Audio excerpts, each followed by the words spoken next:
पंजाबी में भी बता दिया। ये फाइनेंशियल ईयर की बात कर रहे हैं जी, एक फाइनेंशियल ईयर में, क्योंकि कई सारे सवाल, दोनों सवाल प्रॉपर्टीज जुड़े हुए थे, तो एक ईमेल में ले लूं, ये भी प्रॉपर्टी जुड़ा हुआ आया है। ये ईमेल आया अशोक गुप्ता जी का। दरअसल इनके बेटे हैं, 10 साल से विदेश में रह रहे हैं और इनके बेटे को अपने नाम पर रेजिडेंशियल प्रॉपर्टी खरीदना है।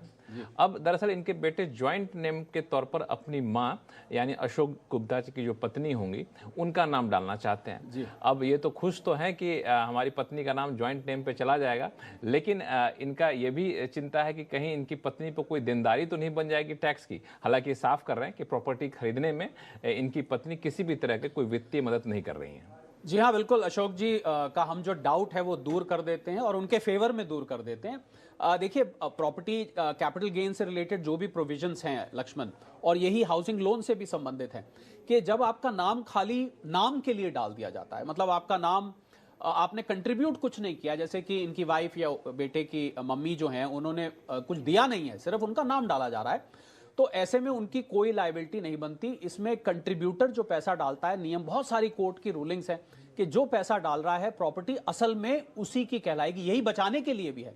जब आप 54 में आप बचाते हैं तो जिसका असल में पैसा होता है, आपको याद होगा पिछले से पिछले एपिसोड में हमने एक जगह कवर किया था जहां पर ओनर का नाम भी नहीं था, पर पैसा उन्होंने डाला था तो उनको बेनिफिट मिल गया था। मैंने एक सुप्रीम कोर्ट की रूलिंग बालकृष्णन जी की मुझे याद है कोर्ट करी थी।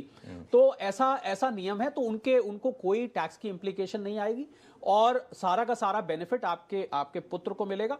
उनका नाम जॉइंट ओनरशिप में बिल्कुल रहेगा और जब बेचेंगे भी इसको, ये भी ध्यान रखिए, जब इसको बेचेंगे गुप्ता जी तो उस समय भी जो कैपिटल गेन की लायबिलिटी है वो आपके बेटे के सिर पर ही रहेगी, क्योंकि इन्होंने असल में कुछ कंट्रीब्यूट नहीं किया है। तो बिल्कुल आप निश्चिंत रहें, आपकी पत्नी का नाम वहां पर ज्वाइंट नेम के तौर पर जा भी रहा, तो किसी भी तरह की किसी टेंशन की जरूरत नहीं है। फिलहाल वक्त है छोटे से ब्रेक का।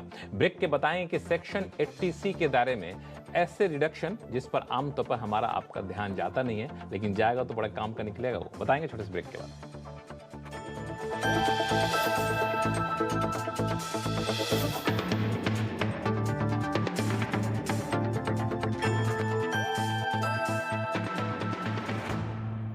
फ्यूचर एक्सप्रेस में आप सभी का स्वागत है। एफएनओ मार्केट का हर एक्शन 2790 से चलकर 3006 के आसपास, अब इसमें 250 अंकों के आसपास का मूव देख चुके हैं। कॉल ऑप्शन ले या पुट ऑप्शन। 17550 का जो कॉल है वो 85 to 90 के आसपास खरीदारी कर सकते हैं। फिलहाल निफ्टी पे वेट एंड वॉच करना चाहिए। जानिए किन स्टॉक्स में होगी आपकी जबरदस्त कमाई। 3300 के नीचे अर्ली क्लोज अगर आए तो आप शॉर्ट करके यहाँ पर जा सकते हैं। देखिए फ्यूचर एक्सप्रेस। बाजार शुरू होने से पहले कीजिए मुनाफे की तैयारी। जहां से कॉल राइटर्स बाहर निकल रहा है वहां पे बाय कर दीजिए और जहां पे पुट राइटर कन्विक्शन है वहां पे डिप पे बाय कीजिएगा। जानिए सेंसेक्स और निफ्टी की कैसी होगी चाल। बहुत बढ़िया मूव्स एंजॉय कर रहा है ये स्टॉक। ब्लैक पैटर्न का ब्रेकआउट, बाय 1210 तक की तैयारी। कौन से स्टॉक्स आपको बनाएंगे मालामाल? 590 के ऊपर खरीदेंगे, 580 के स्टॉप लॉस है, 620 के टारगेट के लिए। देखिए मुनाफे की तैयारी।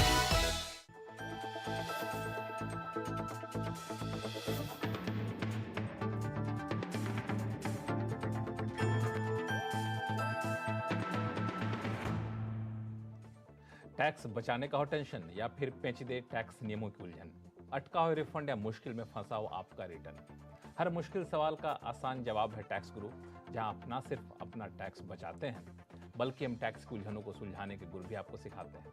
नमस्कार, मैं हूं लक्ष्मण राय और आज आपके सवालों का जवाब देने के लिए हमारे साथ हैं जाने माने टैक्स एक्सपर्ट शरद कोहली साहब। सर, आपका स्वागत है CNBC आवाज में।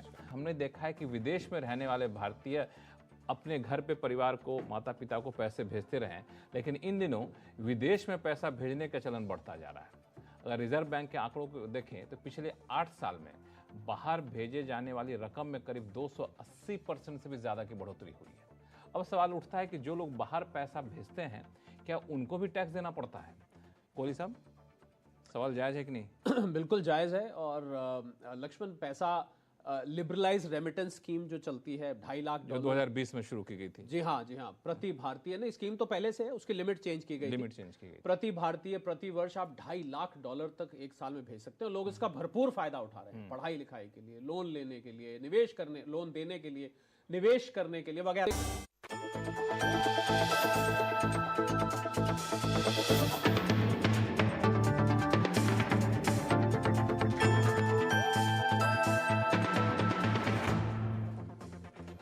ब्रेक के बाद एक बार फिर से आपका स्वागत है। आप देख रहे हैं टैक्स गुरु और आपके सवालों का जवाब देने के लिए हमारे साथ हैं जाने माने टैक्स एक्सपर्ट शरद कोहली साहब। कोहली साहब, कई सारे सवाल तुम्हारे पास अभी भी हैं, लेकिन मैं चाहता हूं एक महत्वपूर्ण मुद्दा, चूंकि लोग टैक्स की प्लानिंग अभी से करना शुरू कर देते हैं और करना भी चाहिए, वह है हर किसी का ध्यान जाता है एटीसी पे कि एटीसी में कितना ज़्यादा पैसा डाल दूँ, कोई ऐसी चीज़ छूट तो नहीं गई जहाँ पर टैक्स बचाने का रास्ता बच गया। तो मेरा सवाल ये कि जो आमतौर पर धारणा होती है एटीसी को लेकर के, क्या ऐसी भी चीज़ें हैं जो एक बार आपने रहस्य बताया था एक सेक्शन का, तो इसमें भी कोई ऐसा रहस्य आपको मिला है क्या कभी? बिल्कुल रहस्य, और ये रहस्य लक्ष्मण बकायदा हमने एक मिनी सर्वे सा किया और हमने देखा कि एटीसी इनकम टैक्स का सबसे मशहूर सेक्शन है। जो लोग आयकर के बारे में नहीं जानते, एटीसी उन्होंने जरूर सुना जरा। तो इतना मशहूर जब सेक्शन है तो उसके बारे में बारीकियां भी पता होनी चाहिए।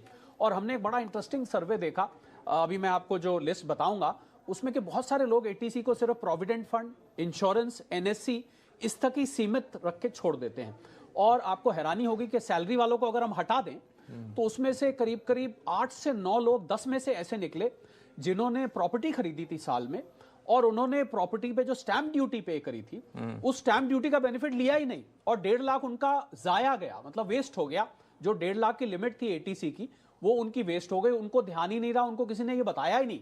तो मुझे लगता है कि एटीसी में ऐसी बारीकियां, तो मैं कुछ लिस्ट गिनवा देता हूं। लिस्ट बता दिए कौन कौन सी लिस्ट है जो सबसे ज्यादा छुपा रहता है। जी, तो मैं ये सलाह दूंगा सब दर्शकों को कि आप एक पेपर पेन लेके इसकी लिस्ट बना लें, और जब भी आप रिटर्न भरें और एटीसी का निवेश करें, एक बार इस लिस्ट को चेक कर लें कि अगर कुछ 1.5 लाख में बचा है ही, पहले मिला के 1.5 लाख, अगर उसमें कुछ बचा है तो उसको इससे भर दें। हाँ, इंफ्रास्ट्रक्चर बॉन्ड्स होते हैं लक्ष्मण, जो कि आप एटीसी के अंतर ले सकते हैं, समय समय पर आते रहते हैं। एक नाबार्ड के बॉन्ड्स होते हैं, वो भी आप इसमें ले सकते हैं। बड़ी हैरानी की बात है, 5 साल की बैंक में फिक्स्ड डिपॉजिट अगर आपने कराई है उसको भी आप इसमें ले सकते हैं। इसके अलावा जो प्रिंसिपल रीपेमेंट आप हाउसिंग लोन का करते हैं वो भी इसमें ले सकते हैं। एक सुकन्या समृद्धि स्कीम आपने बिटिया के लिए करी जाती है, उसमें जो आप कंट्रीब्यूट कर रहे हैं वो भी ले सकते हैं। और बहुत से लोग मैंने देखा ईएलएसएस भी मिस कर देते हैं, जो इक्विटी लिंक्ड सेविंग स्कीम्स होते हैं उसको मिस करते हैं। इसके अलावा मैंने स्टैंप ड्यूटी का जिक्र किया, और सीनियर सिटीजन्स की एक स्कीम है जिसके अंतर्गत आप 15 लाख रुपए जमा कर सकते हैं, वो भी बहुत सारे लोग छोड़ जाते हैं। एक और चीज मैंने देखा, जो लोग निवेश आप नहीं भी कर रहे, खर्च कर रहे हैं, 2 बच्चों की ट्यूशन फी उसको भी ऐसे में ले वो छोड़, वो भी इसी में हालांकि बहुत बिजी सेक्शन है, 1.5 लाख में पता नहीं क्या क्या है, पर उसके बावजूद भी लक्ष्मण बहुत सारे लोगों का, और आप मानिए कि अगर आप निवेश कर रहे हैं उसका 9% रिटर्न है, 30% टैक्स है, तो 39% हो जाता है, क्योंकि 30% आपका टैक्स सीधा सीधा बच जाता है। तो इसलिए इस 8-9 आइटम जो मैंने गिनवाए, इसकी आप लिस्ट रखिए, और जब भी 1.5 लाख में कुछ बचे एक बार इस लिस्ट पर जरूर नजर मार। बिल्कुल, इस लिस्ट पर नजर डालिए, और कोई बच रहा है तो जहां पे गुंजाइश देखिए आप उसके आधार पर टैक्स बचा भी सकते हैं। और जैसा कि कोहली साहब ने कहा, इस सेक्शन एटीसी है बड़ा गहरा, लेकिन छोटा सा है, उसमें बहुत गुंजाइश रहती नहीं, और मशहूर भी बहुत, मशहूर बहुत है। हालांकि बजट आने वाला, तो उम्मीद करें कि शायद इस पर एक बार फिर से सरकार गौर फरमाए। फिलहाल शुरू करते हैं वापस से सवाल जवाब का सिलसिला। जयपुर चलते हैं। जयपुर से राजेंद्र कुमार शर्मा जी हमारे साथ फोन लाइन पर जुड़ चुके हैं। राजेंद्र जी नमस्कार। नमस्कार सर। कैसे हैं आप? नमस्कार कोहली साहब। नमस्कार राजेंद्र। बढ़िया सर। जयपुर में अब ठंड पड़नी शुरू हुई कि नहीं? वहाँ तो लेट से ठंड आती है। जी ठंड चालू होगी सर, अब तो चालू हो गई सर्दी का। बताएं क्या सवाल आपके पास? सर मैं ही कर रहा था, मेरी लड़की का कोर्ट केस चल रहा था। अच्छा। उसमें तलाक का अभी समझौता होगा है, उसमें एलिमनी अमाउंट 25 लाख रुपए जैसे मिला है हमको। तो मैं उसके बारे में पूछ रहा था कि वो टैक्स, उसका इनकम टैक्स के पर्पज से क्या रूल रहेगा, मतलब उसमें टैक्सेबल है या टैक्स फ्री रहता है? तो इस जो रकम मिली इस पर टैक्स चुकाना होगा कि नहीं चुकाना होगा? जी हाँ बिल्कुल। देखिए राजेंद्र जी, पहले हाँ जी बताइए, आप और कुछ पूछ रहे थे। हाँ, मैंने कहा लड़की अभी तो कुछ नहीं करती, वो मतलब हाउस होल्ड ही है जी मेरी बच्ची। राजेंद्र जी देखिए, इसको एलिमनी कहते हैं, इसको जो टेक्निकल लैंग्वेज होती है लक्ष्मण कोर्ट की, उसमें इसको गुजरा भट्टा भी कहते हैं। और एक मुश्त तो पैसा मिलता है, 2 तरीके से मिलता है, एक तो एक मुश्त मिलता है और कुछ मंथली मेंटेनेंस भी कहते हैं।